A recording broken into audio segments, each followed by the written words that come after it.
Buenos días, quinto grados, bienvenidos. Vamos a iniciar el trabajo de esta semana con el contenido de la piel. Hay que considerar también que en muchos casos a la piel se le denomina el sentido del tacto, pero ahora vamos a trabajar específicamente características de la piel de vertebrados y de algún grupo de invertebrados. Cómo está constituida, cuál es su función, por qué los peces, anfibios, reptiles, las aves, los mamíferos tienen esas características bien particulares de su piel, por qué es así. Recuérdense que todo esto está vinculado a su hábitat y a características tanto morfológicas como fisiológicas. Así es que vamos a dar inicio al contenido. Vamos a entender que la piel es el órgano más grande que tienen todos los seres vivos. Y cuando digo que es el órgano más grande es porque lo tenemos en todo el cuerpo, ¿verdad? Incluyéndonos nosotros.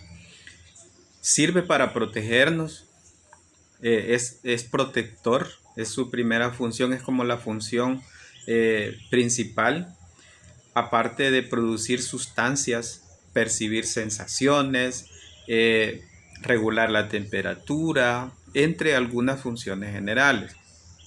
Pues bien, hoy vamos a trabajar algunas características particulares de los reptiles, de los peces, de las aves, de los anfibios. Recuérdense que el orden taxonómico de los vertebrados va en orden de evolución, comenzando por los peces, anfibios, reptiles, aves y mamíferos. Ese es el orden evolutivo, ¿verdad? Se supone que los más evolucionados son los mamíferos, ahí donde nosotros estamos.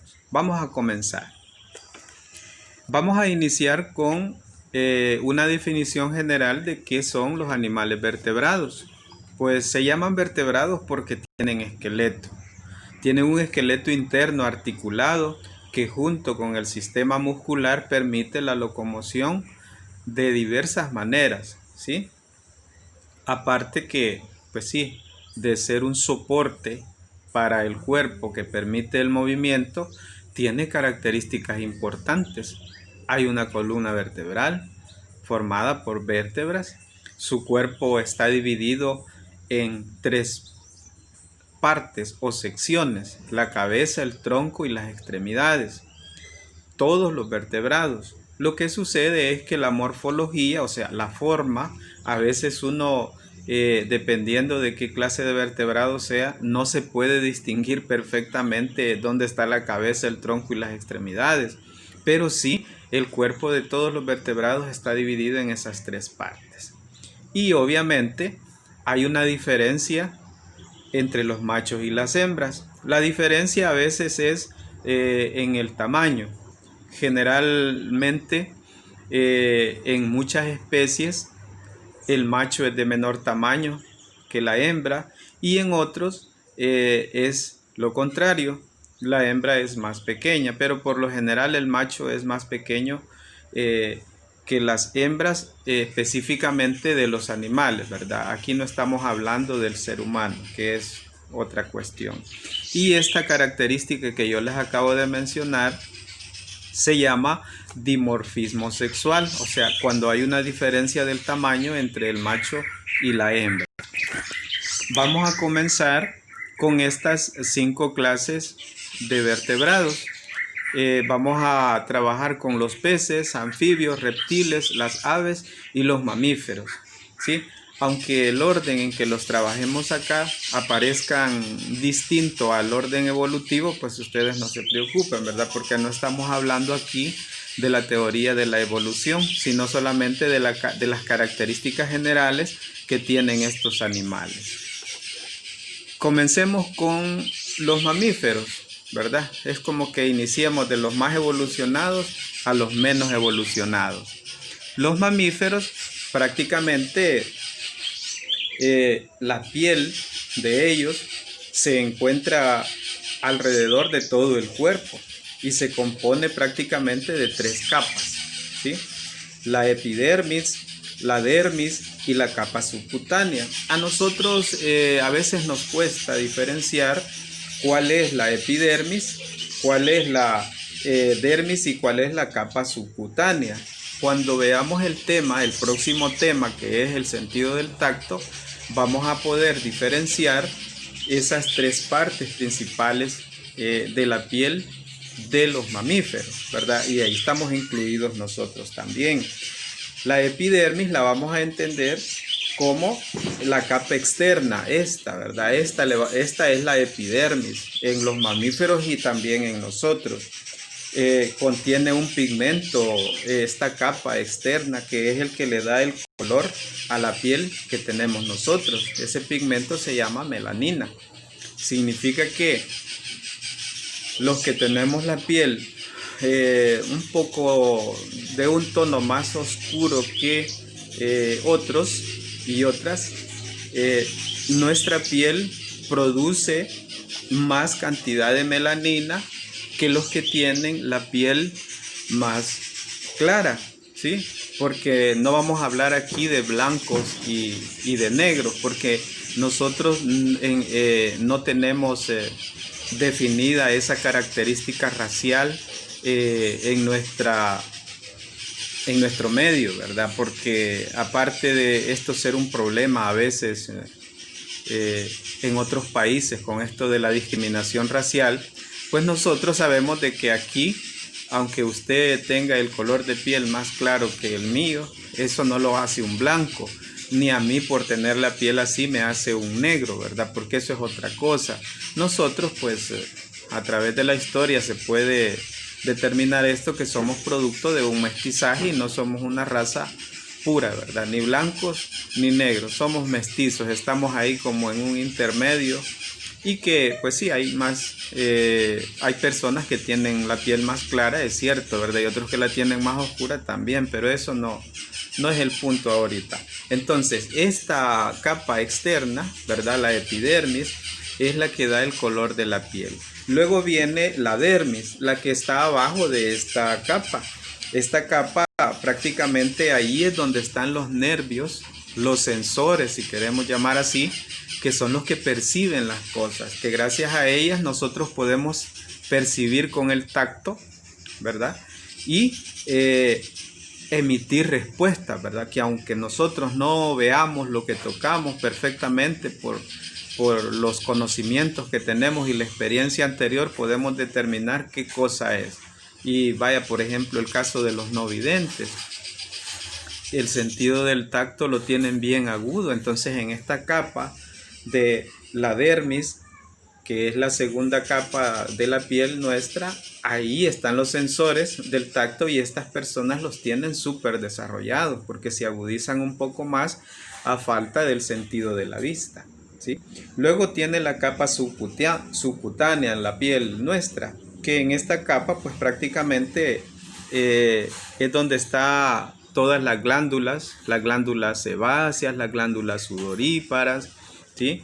Aquí es donde prácticamente hay células bien particulares que se encargan de darle tonicidad a nuestra piel.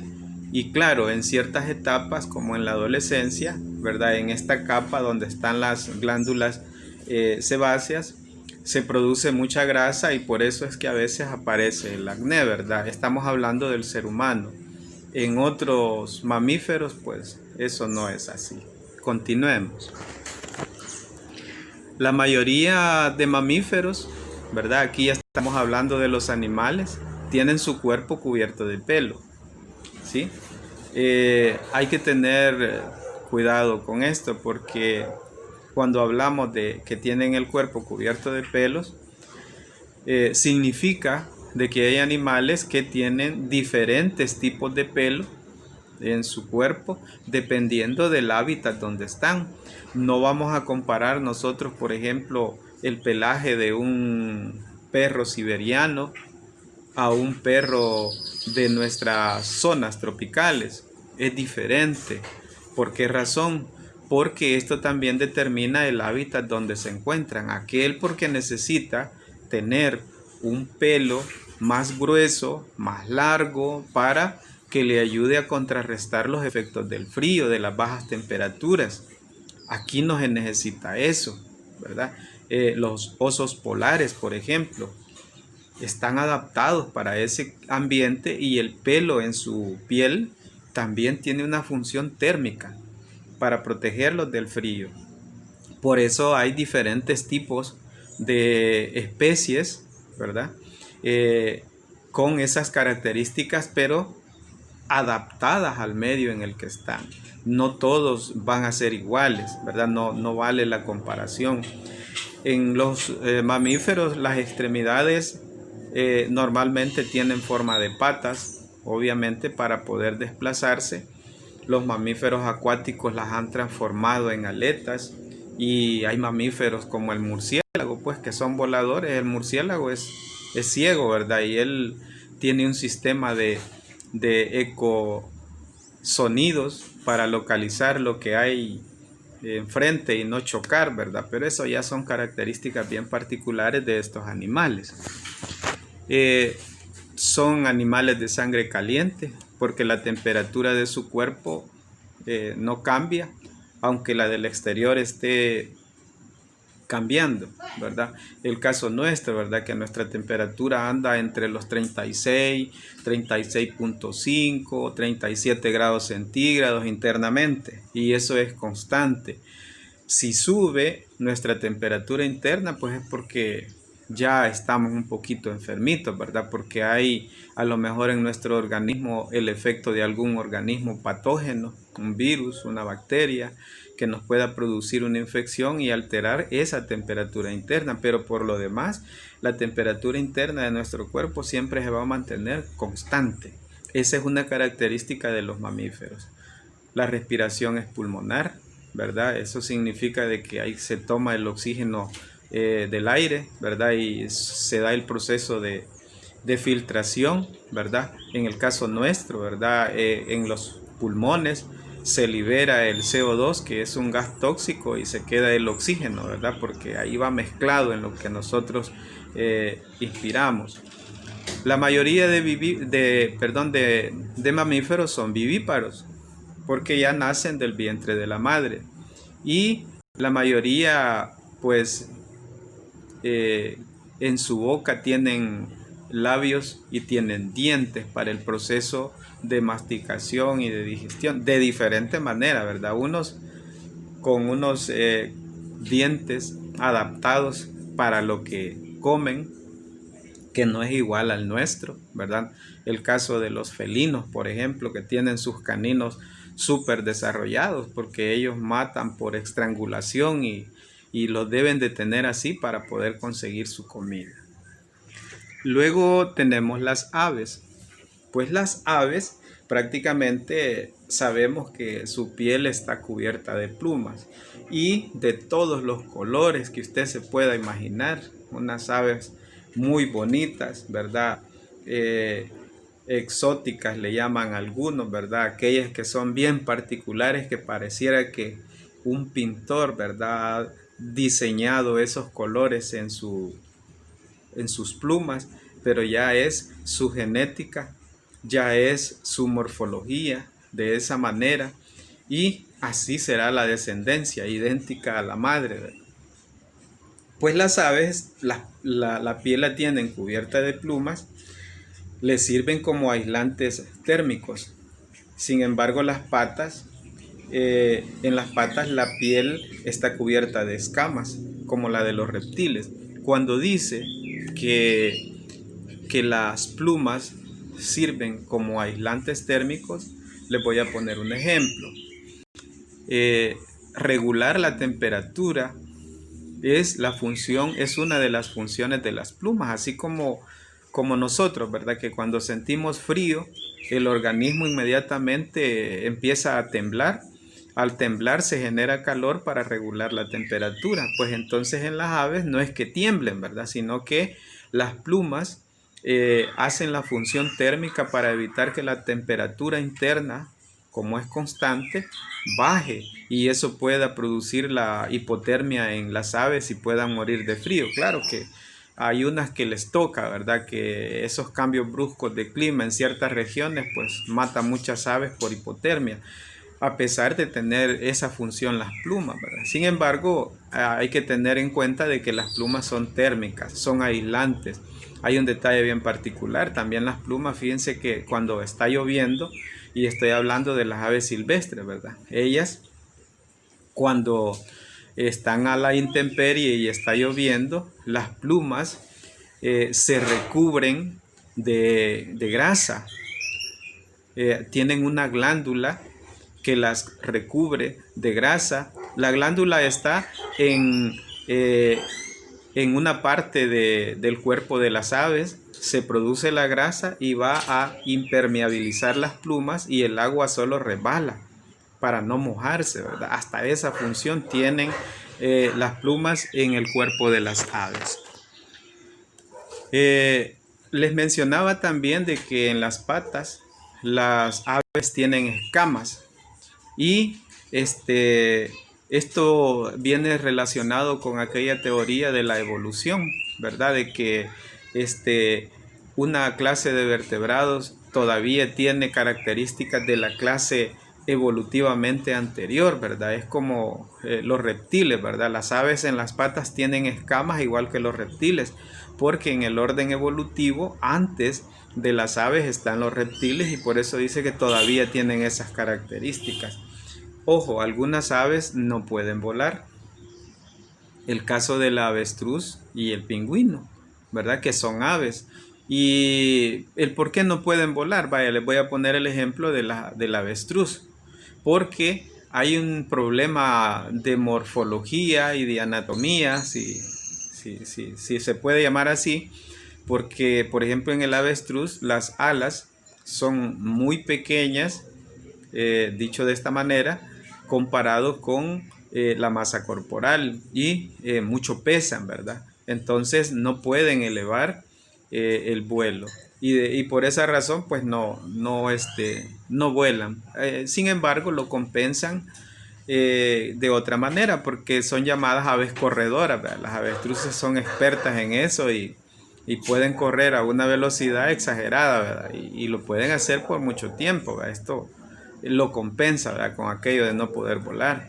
Igual la sangre caliente, como el caso de los mamíferos, son pulmonados, tienen pico, no hay dientes y son ovíparos. Significa que nacen por medio de huevos, ¿verdad? Después de un proceso de incubación. Y ojo, las aves tienen diferentes tipos de pico y esto está determinado por sus hábitos alimenticios, ¿verdad? Así, de lo que se alimente, así será, ¿verdad? Les voy a poner el ejemplo típico de un gorrión, ¿sí? O un colibrí, que ellos, como son succionadores de néctar de las flores, el pico lo tienen como adaptado, ¿verdad? Como les voy a poner el ejemplo como que fuese una especie de pajilla, ¿verdad? Para succionar el néctar largo, largo, largo. Y que de paso esto también ayuda para el proceso de polinización. Luego tenemos los peces. Vaya, los peces, todo el mundo sabe que el cuerpo lo tienen cubierto de escamas. Y hay una gran, prácticamente diversidad de peces, ¿verdad? De todos los colores, de todos los tamaños, quizás unos más bonitos que otros. A veces ustedes tienen, no voy a decir de mascota, ¿verdad? Porque no se puede jugar con ellos, solamente tener en una pecera por ahí, más de decoración que de mascota, pero a muchos les gusta tener una pecera con unos pececitos ahí, si son de colores mejor, ¿verdad? Y para ser más llamativos. Sin embargo, los peces tienen la piel cubierta de escamas, tienen aletas, ¿verdad? Para ayudarles a la locomoción. Esto es una modificación de su piel, ¿verdad? Y cuando digo modificación no estoy hablando de mutación, sino que estoy hablando de una adaptación al medio para poder realizar su proceso de locomoción. Y estos animales prácticamente las aletas son determinantes, y ahí menciona que por ejemplo la aleta de la cola es la más fuerte porque esta es como un propulsor, ¿verdad? Para que estos animales se puedan mover. Tienen un esqueleto interno, ¿verdad? Que prácticamente cuando nosotros comemos pescado y podemos dejar, como dicen, el esqueleto, pareciera que todos son espinas, ¿verdad? Y no tienen un esqueleto constituido por vértebras, ni por huesos cortos, ni largos, ni planos o irregulares como en el caso del ser humano u otros mamíferos, sino que todo parece que son espinas. Ojo, estos no son de sangre caliente, son de sangre fría, porque la temperatura de su cuerpo no depende de la que tienen ellos internamente, sino de la temperatura del medio ambiente, ¿verdad? Significa, porque aunque ustedes no lo crean, en el agua hay diferentes clases de temperatura, ¿verdad? Vaya, les voy a poner un ejemplo. Ustedes cuando se bañan quisieran que la temperatura del agua estuviera elevada para sentir calientito, ¿verdad? Y de hecho algunos hasta les calientan el agua, ¿verdad? No sé si todavía. En quinto grado habrán niños que les calientan el agua para bañarse en la mañana, ¿verdad? Cuando íbamos a clase presencialmente. Pero a todos nos gusta sentir esa agua calientita. Pues los peces también pasan por ese mismo proceso. Hay diferentes temperaturas en el agua, y cuando la temperatura del agua aumenta un poco por la radiación dependiendo de la profundidad, así también aumenta la temperatura del cuerpo de los peces. Y cuando la temperatura desciende del agua, también la temperatura del cuerpo del organismo del pez va a descender. Por eso se dice que son de sangre fría. Su respiración es branquial, ¿verdad? Aquí ya no estamos hablando de una respiración pulmonar. Casi todos los peces tienen una vejiga natatoria, que es una bolsita que se llena de aire, y esto evita que se vayan al fondo, ¿verdad? Esto les ayuda como a flotar. Significa que esa ventaja no la tienen otra clase de vertebrados. Son ovíparos, ¿verdad?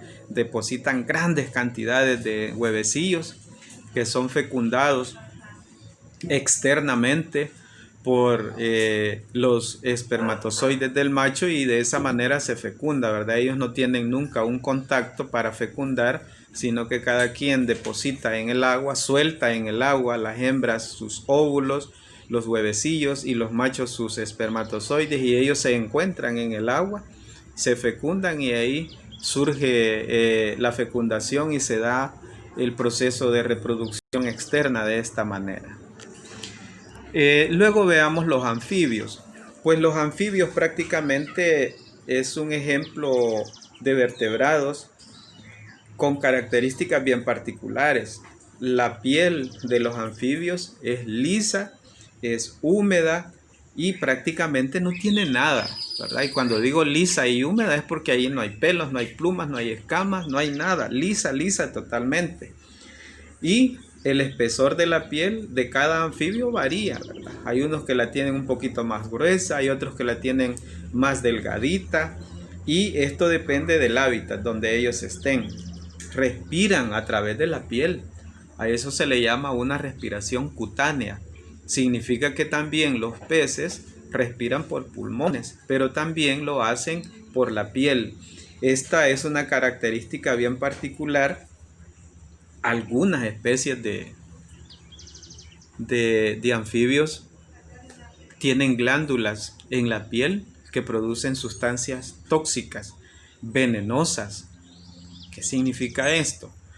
Que al entrar en contacto con esas sustancias que producen las glándulas de ciertos tipos de anfibios, en Sudamérica, por ejemplo, Brasil es muy famoso en la selva amazónica de tener especies de anfibios venenosos. Y cuando digo venenosos es porque son mortales, ¿verdad? Si a usted entra en contacto con una sustancia tóxica de un anfibio de este tipo que sean venenosos, si no tiene el antídoto, pues no les digo lo que pasará, pero no es un juego, ¿verdad? Entonces es un mecanismo de defensa que también ellos desarrollan contra sus depredadores. Prácticamente las características que les he mencionado, quizás solo agregar que los anfibios tienen algo bien particular. Ellos sufren lo que se llama una metamorfosis. ¿Qué es esto? Que la metamorfosis pasa por diferentes etapas. Una parte de ellas se da en el agua, ¿verdad? Y la otra parte de su vida ya es en la tierra. Ojo, los anfibios no han dejado totalmente el medio acuático. Siempre están relacionados con el agua para poder vivir. De hecho, ahí se reproducen, ¿verdad? No se pueden reproducir en otro medio. Las crías nacen en el agua, respiran por branquias en esa etapa. Los adultos ya viven en la tierra y respiran por la piel y pulmones, los que yo les decía anteriormente, y a este proceso se le llama metamorfosis. Ojo, algunos anfibios tienen cola, por ejemplo la salamandra, ¿verdad? Y otros no la tienen, ¿verdad? Como el caso del sapo, cuando es adulto, y la rana ya no tienen porque la perdieron en el proceso de metamorfosis. Ya les había mencionado que son ovíparos y la fecundación es externa, ¿verdad? Igual que en los peces, ¿verdad? Que se depositan grandes cantidades de huevecillos, el macho suelta los espermatozoides y se da la fecundación, y son las grandes cantidades de nuevos organismos. Veamos los reptiles. Pues los reptiles, nosotros quizás en casa tendremos una tortuga, ¿verdad? Y ya eso es un reptil. Si nos hemos fijado, una tortuga, por ejemplo, tiene escamas en su caparazón, bien se le diferencian, pero es un tipo de escamas muy diferentes, no son como las escamas de los peces, ¿verdad? Porque estas escamas son distintas, han formado una coraza protectora y prácticamente por eso estos organismos se dice que es uno de sus éxitos a través de la evolución de haber sobrevivido, ¿verdad? Porque muy poco han cambiado, o sea, el tamaño es lo único que de algunas especies ha cambiado, pero por lo demás casi se han mantenido iguales, ¿verdad? Como estaban en aquella famosa era de los grandes dinosaurios, ¿verdad? Donde se estima que ahí fue el origen de los reptiles. Pues otro ejemplo, el cocodrilo, el caimán, el lagarto. La piel de estos animales está cubierta de escamas, ¿verdad? Las escamas pueden ser de muchas formas, ya le decía yo, pueden ser acanaladas, pueden ser escamas lisas. En estos animales hay una característica bien importante que se llama muda o ecdisis. ¿Qué significa esto? Que ellos cada cierto tiempo cambian de piel. El ejemplo más típico es de la serpiente, por ejemplo, que a veces los zoólogos, los ecologistas a veces en sus investigaciones han encontrado como intacta casi, ¿verdad? La piel, la externa de un reptil es como que haya dejado intacta la capa externa, la epidermis de nosotros, ¿verdad? Así hacen ellos. ¿Y por qué? Porque esto lo hacen ellos para crecer, porque la cambian de esta manera y la mudan. Algunos reptiles, la piel, imagínense ustedes, en el año hay reptiles que pueden mudar la piel de 2 a 12 veces, ¿sí? Significa que hay reptiles que 12 veces cambian su piel en el año y a veces menos, ¿verdad? Pero esto les ayuda para poder crecer y no quedarse atrapados en su propia piel, ¿verdad? Estos animales tienen la piel seca, no tienen glándulas sudoríparas, ¿sí? Por lo que la pérdida de líquidos en su cuerpo casi es nula, ¿verdad? Y ojo, los reptiles tienen una característica de que ellos se asolean, ¿verdad? Se asolean tanto que uno dice, bueno, por ejemplo los cocodrilos, ¿verdad? Cuando uno los mira, que están así de esta manera, ¿verdad? Con su boca abierta y se quedan en un estado como de letargo. sin moverse, pero lo que sucede es que ellos allí están calentando su cuerpo, porque como también ellos tienen una temperatura eh, diferente a la interna, diferente a la temperatura del medio externo, ellos la regulan igual como lo hacen los peces, ¿verdad? Inclusive hay una clase de reptiles que en la cabeza tienen un orificio que se llama ojo pineal. Este orificio sirve para captar la radiación solar, ahí entra y regular la temperatura interna. Son ovíparos, ¿sí? Y ojo con los dientes de muchos reptiles, ¿verdad? Su reproducción es interna. El macho sí se aparea con la hembra, pone sus huevos sobre la hierba o en la tierra, o los entierra, ¿verdad? Hace sus madrigueras. Y hay otros como la víbora que son ovovivíparos. Los huevos se abren dentro del cuerpo de la serpiente y ya nacen las crías. Por eso uno piensa que no son ovíparos, perdón, pero sí dentro de su cuerpo hay huevos. Ahí dentro se eclosionan, nacen las crías y ya salen como que nunca estuvieron en un huevo. Pues este esquema es más que todo para que ustedes puedan observar los diferentes tipos de reptiles que hay, ¿verdad? Serpientes, lagartos, cocodrilos, tortugas, unos tienen escamas, otros no tienen, y la verdad es que prácticamente hay una diversidad.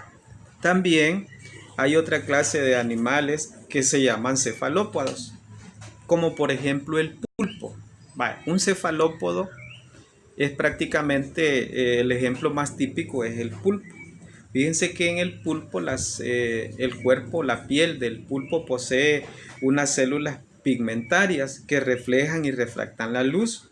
Además presentan glándulas productoras de tinta que utilizan como trampa y defensa. Tal vez ustedes habrán observado que en algunas películas se observa que los pulpos no son fáciles de atrapar porque de repente están y en un instante expulsan grandes cantidades de esa tinta de color oscuro, no voy a decir azul ni celeste, sino oscura, y uno piensa que eso es mentira, pero no, es cierto. Ellos lo hacen para poder escapar de sus depredadores o para poder atrapar también su comida, porque en ese relajo de oscuridad que genera la tinta pueden escapar o pueden atrapar ellos su presa. Además, su cuerpo tiene una característica, su piel, que ellos pueden adaptarse casi a cualquier forma, ¿verdad? Y poder meterse y adaptarse a la forma del recipiente donde estén, ¿verdad? Y eso también es cierto, pero claro, sin exageraciones, ¿verdad? Porque eso también tiene sus límites.